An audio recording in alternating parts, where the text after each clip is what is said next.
Problem emocionalnog prejedanja je još izraženiji u klimakteriju.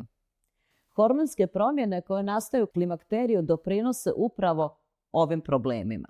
Dolazi do pada našeg idealnog hormona estrogena i progesterona, povećava se testosteron, dolazi do taloženja masnih naslaga na dijelovima tijela koje su nam do sada bile pošteđene, a to je upravo u ovom dijelu trbuha. I to je ono što nas polako muči sve više i više. Čak do toga da se u prosjeku dobije 1 kg godišnje kada se uđe u klimakterij. Ono što je još važnije, a što je još i opasnije, nastane taloženje visceralnih masnoća. Visceralne masnoće su masnoće koje se nalaze u trbuhu, oko naših organa, oko jetre, oko srca, oko pluća.